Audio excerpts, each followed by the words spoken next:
Olá, galera do segundo ano, tio então chegando aqui para mais uma aula, mais um assunto a ser trabalhado. Hoje nós vamos manter nosso foco acerca das questões agrárias do território brasileiro. Portanto, questão agrária no Brasil é uma questão muito séria, precisa ser vista e revista por todos nós. A projeção já está aqui na tela, vocês podem ver aqui direitinho. Um abraço e vamos lá. Bem, galera, só me ajeitando aqui para ficar tudo beleza. Show de bola. Está aí, página número 44, no início do capítulo. Eu estou aqui na 48, mas vou voltar. Espaço agrário brasileiro. Esse é o foco da nossa aula de hoje. Aqui eu tenho uma chave, vale a pena a interpretação. Ter o conhecimento sobre isso é muito importante. Vou dar um zoom aqui para ficar legal. Muito bem. Trabalho escravo, aquele que ficar por aí inventando esse tipo de mentira já sabe, 200 chibatadas, né? Mentira em relação a quê? Que não existe trabalho escravo. Tenho aqui uma produção de cana-de-açúcar, porque é uma chave, vale a pena a reflexão. Por quê? O nosso país ele é notoriamente um país monocultor, faz parte da cultura brasileira, do processo de colonização, estrutura social, formação da sociedade brasileira, através da monocultura voltada para o mercado externo. Começamos com o pau-brasil, claro que a gente não plantava o pau-brasil, mas retirava. Logo depois a cana-de-açúcar, outras culturas como o algodão, tabaco, em algumas regiões. Logo depois o café. A cana até hoje existe em nosso território. O Brasil é um dos maiores produtores do mundo. Beleza? Então vamos falar aqui da questão agrária, só para a gente ficar ligado.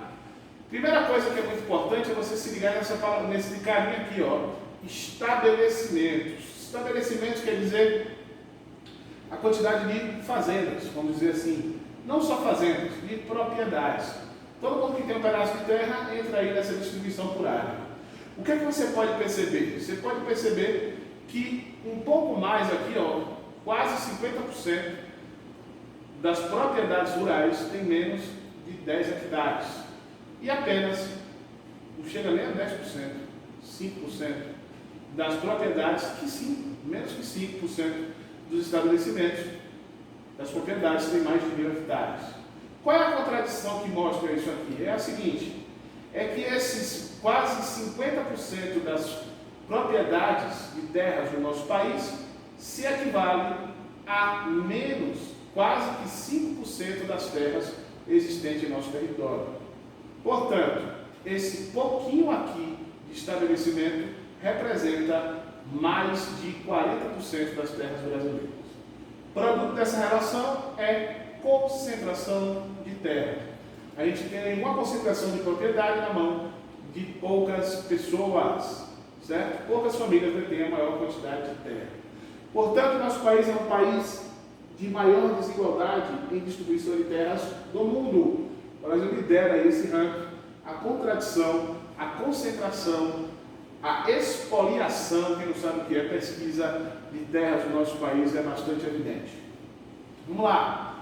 Então a gente tem aqui a produção agropecuária, que pode ser dividida em várias linhas, como vocês já sabem, né? Tanto na parte do agronegócio como também na produção familiar. E isso vai estar diretamente relacionado, quando eu falo do agronegócio, às suas infraestruturas, que vão se relacionar com os meios de transportes e até mesmo a forma de escoar a produção. Aqui no caso é soja, não é isso? Embarque de grãos. Aqui são grãos, não de soja, para ser embarcado para a exportação. Vamos ver o que o livro diz aqui, ó. As disputas pela posse da terra e os conflitos por mais equidade, ou seja, igualdade nas questões agrárias, têm se manifestado em diversas faces da história do Brasil. No início do processo de colonização até os dias de hoje. Nas últimas décadas, a região Amazônia, pelo fato de, a partir da década de 60 e 70, representar a última fronteira agrícola do país, vem sendo o cenário de maior conflitos agrários. Nela, os interesses de grandes proprietários de terras, empresas agropecuárias e a mineração, além de madeireiros, garimpos, colônios e, claro, as comunidades tradicionais. Aí eu falo dos quilombolas, né? Quilombolas não, eu falo dos da galera da população ribeirinha, do pessoal que retira o látex e também das comunidades indígenas. Beleza?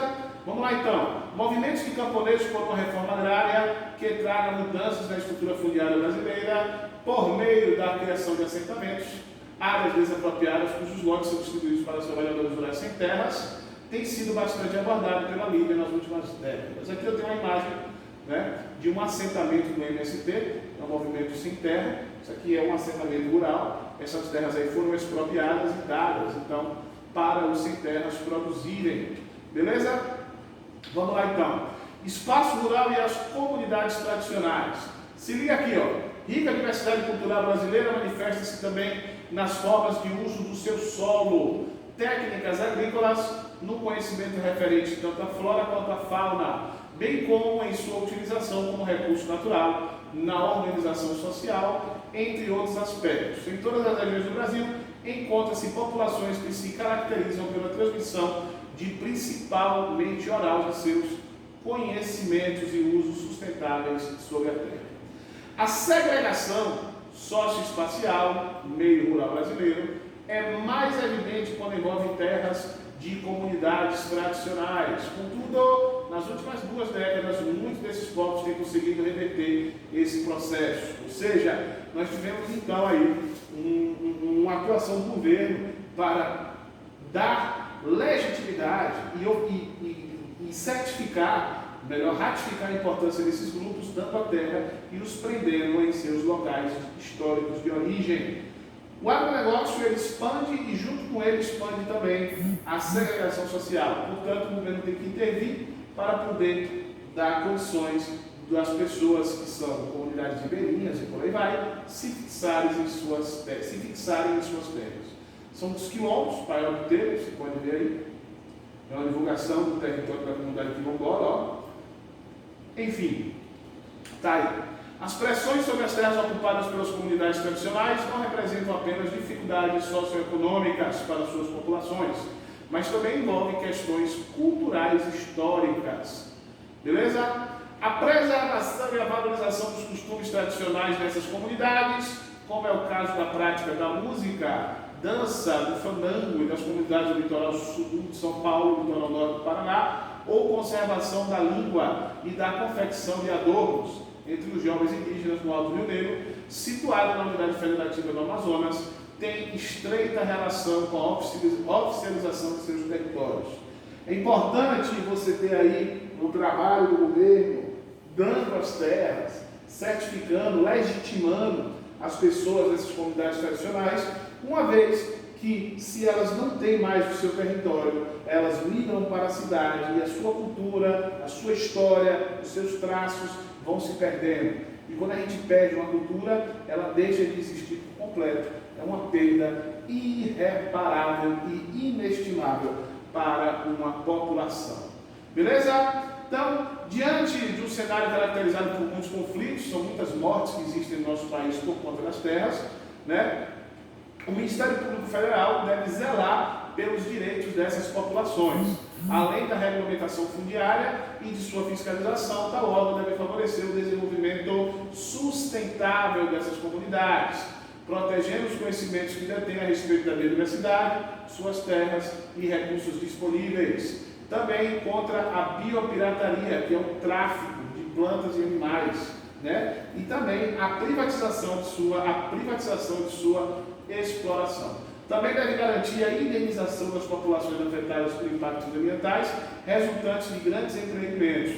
Beleza? Então você tem que estar ligado nisso aí. Vamos lá. O uso da terra pelas comunidades tradicionais tem sido apontado por especialistas como uma forma eficaz de conservação da cultura. Grava isso aí. De tais populações e dos locais em que se situam. Para a conservação das áreas remanescentes, do Cerrado, por exemplo, gravemente afetado pela expansão agropecuária nas últimas décadas, uma das alternativas defendidas por pesquisadores é a permissão do acesso a seus recursos pelas comunidades tradicionais por meio de um uso sustentável.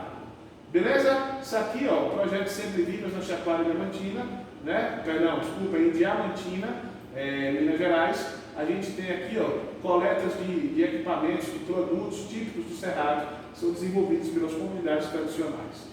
Vamos lá. No início de 2010, durante a elaboração e a votação do novo Código Florestal, foram intensas discussões a respeito das formas de uso dos solos. Interesses diversos, influências de organizações sociais e políticas de grandes empresas ligadas ao agronegócio se revelaram no embate de ambientalistas que alertavam sobre os riscos de afrouxar as medidas de preservação. E o que houve foi realmente um afrouxamento dessas regras. A aprovação desse novo Código Florestal ressalta o uso ecologicamente sustentável de determinados ecossistemas, ao mesmo tempo respeita a atividade tradicional e a sobrevivência das comunidades locais. Técnicas agrícolas empregadas pelo agronegócio, utilizadas pelas comunidades tradicionais, em muito diferenciam, desde o preparo do solo, o cultivo de semente e até mesmo das mudas e o controle de pragas e doenças. Vamos falar então desses problemas ambientais que ocorrem no nosso território. Vamos lá. Preocupação com a sustentabilidade das atividades rurais, com o uso de medidas ecológicas e com a redução dos impactos ambientais sobre áreas de matas, os cursos de rios em torno dos lagos e os topos de morros debatidos na nova Constituição do Código Florestal, denunciam os riscos que esses ambientes sofrem com uma exploração desregrada do solo. Historicamente, na maioria das vezes, as atividades extrativistas agropecuárias foram realizadas no Brasil de forma irracional. Ou seja, nós utilizamos essas atividades sem pensar em como a natureza iria sobreviver em relação a isso. Então nós temos vários tipos de poluição. Vamos começar aqui com a hídrica. Poluição hídrica está relacionada também ao uso de fertilizantes químicos, também de agrotóxicos, e quando você joga na natureza, esses aí se infiltram no solo, a água percola, vai até o rio, ou até mesmo pela chuva, ela é escoada através do solo para o rio, e aí você tem toda uma poluição aí estabelecida. Beleza? Degradação e contaminação do solo, também através de venenos. Tanto a agropecuária, como também os agrotóxicos poluem o solo diretamente. Queimada. A queimada, que ela é utilizada para ampliação de áreas destinadas à lavoura de pastagem, provoca a perda dos nutrientes do solo, que causa então problemas terríveis. Além disso, contribui para o efeito estufa. Está aqui um exemplo de queimado, isso aqui é no Acre, no Rio Branco, se queima as terras para criar área de pasto. Desmatamento, outra forma terrível, que você quer ampliar as áreas de lavouras ou de pastagem, você faz o desmatamento e aí você mexe no microclima e também na biodiversidade existente em um determinado local. Charge interessante, o fazendeiro vira para o gado e fala, faz cara de árvore, vem o IBAMA aqui fiscalizar. Qual é interessante aqui nessa charge? É que esse cara aqui é uma pessoa voltada para a criação de gado. Portanto, ele transforma, desmata toda uma área para criar pasto. E o IBAMA, que é o governo, tem então a função de fiscalizar e ver se essas atividades estão sendo feitas de forma correta, o que na maioria dos casos não funciona de forma correta. Beleza? Concentração de terras e herança da colônia. Aqui a gente tem que ter uma atenção muito especial nesse tópico, porque a concentração de terra brasileira está diretamente relacionada ao seu passado histórico. Quando eu falo do seu passado, eu estou me referindo desde o início, lá nos primórdios, quando a gente teve a divisão do nosso território em capitanias hereditárias, sesmarias, onde a pessoa recebia a terra e não poderia vendê-la ou comercializá-la, era obrigada a produzir. Muitas das quantidades dos grandes fazendeiros que existem hoje ainda é produto, ou melhor, foi produto dessa divisão de terras feitas pelos portugueses. E essa concentração de terra no nosso país, ela é extremamente gritante. A gente tem um país que tem a maior quantidade de terras agriculturáveis do planeta, ao passo que essas terras se concentram na mão de poucas pessoas. Muitos conflitos irão ocorrer desde de lá até os dias de hoje.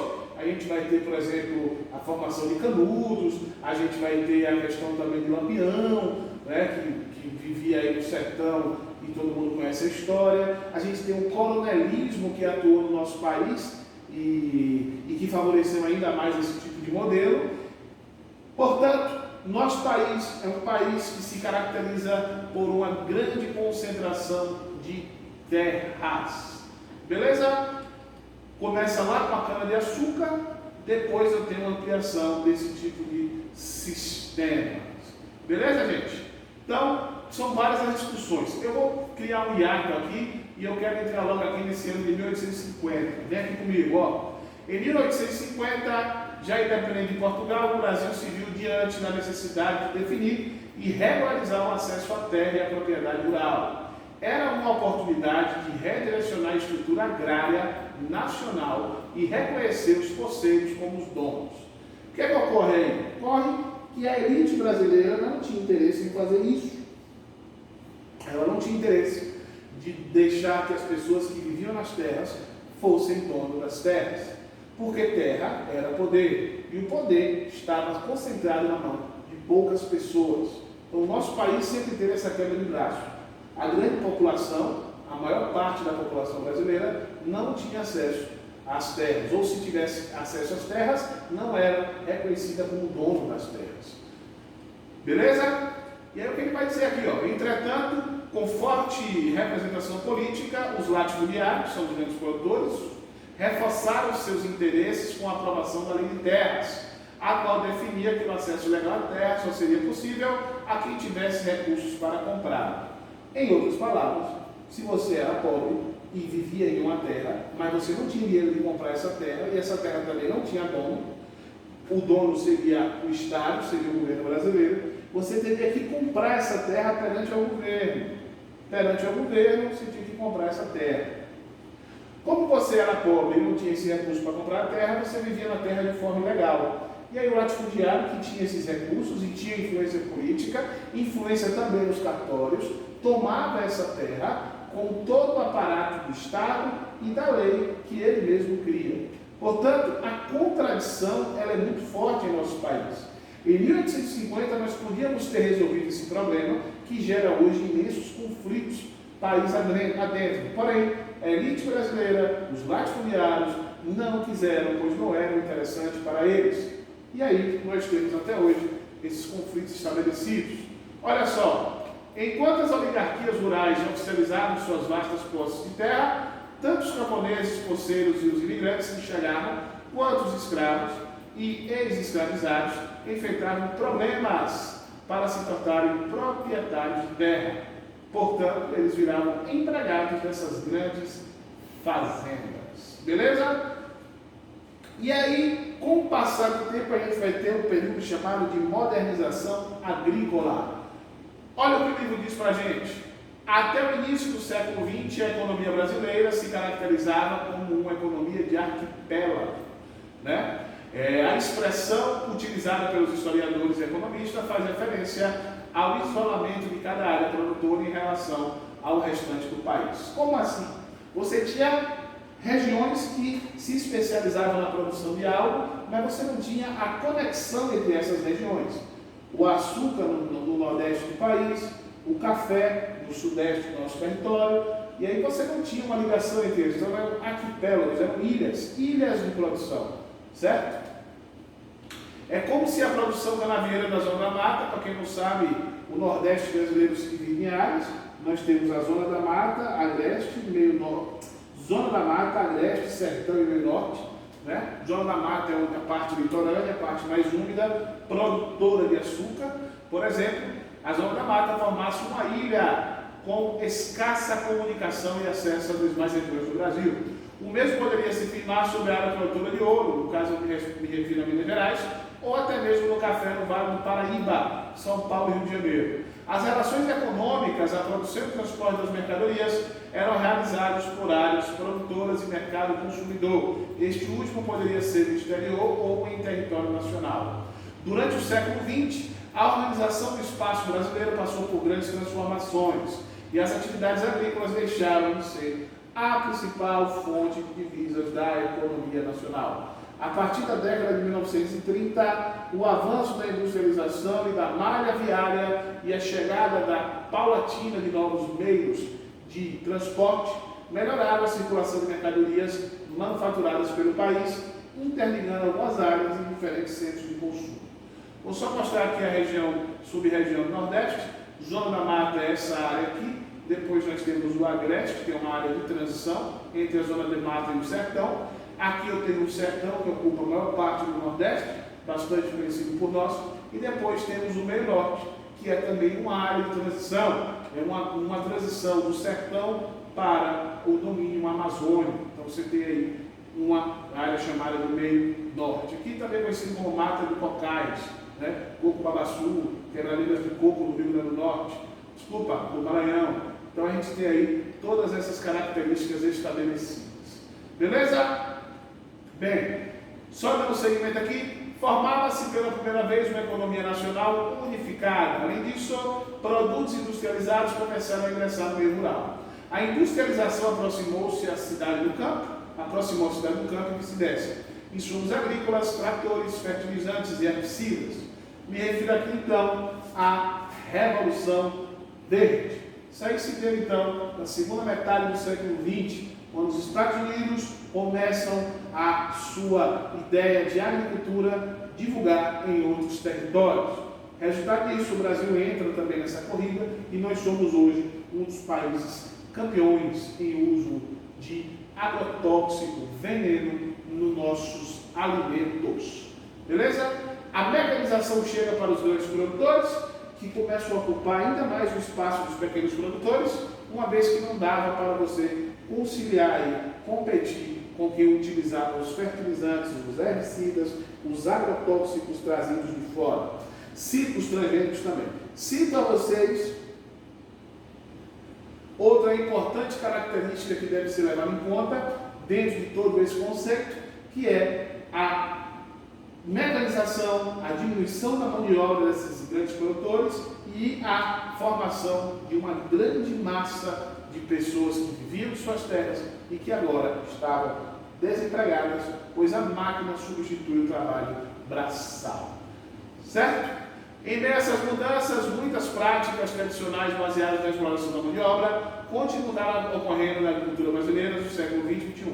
É o caso, por exemplo, do regime de trabalho temporário, característico das lavouras de cana-de-açúcar, algodão, café, laranja e por aí vai. A gente tem a mudança, mas ainda funciona esse trabalho braçal em alguns cantos. É o que a gente chama de trabalho temporário, que vai criar um tipo de migração, que é uma migração sazonal, onde as pessoas migram para determinada área na época da colheita e depois retornam para o local onde estavam antes, uma vez que a colheita já não acontece mais. Lembro a vocês que esse tipo de trabalho é um trabalho de baixa remuneração. Às vezes os trabalhadores, principalmente da cana-de-açúcar, ganham por toneladas que cortaram por dia e os efeitos, os danos não são terríveis, porque você não gera um desenvolvimento social. Pelo contrário, você gera então aí uma pobreza, uma concentração, é um regime meio que quase que semi-escravo dentro do território. Beleza? Mesmo podendo ter máquina, você vê o trabalhador em São Paulo, aí, no Rio de Janeiro, perdão, cortando a cana-de-açúcar com as mãos. Essa galera chama de boia fria. Por que boia fria? Comida fria, né? Coloca lá na marmitão e aí almoça no local de trabalho e continua aí o seu processo. Migração que cria nesse processo, movimento migratório sazonal. Temos também o movimento pendular. Por que pendular? Porque pode ocorrer esse deslocamento diário. O cara vive lá na área urbana, mas todo dia viaja de ônibus até a zona rural para o corte da cana e retorna no final do dia para a área urbana. Essa migração de vai e vem é conhecido como movimento pendular, ou seja, parece um pêndulo, vai e volta. Beleza? Show de bola! Então a gente tem essas características. No nosso próximo encontro falaremos sobre a expansão das fronteiras agrícolas em nosso território. Beleza, galera? Então, um abraço forte, até o nosso próximo encontro. Por hoje é só. Valeu, um abraço.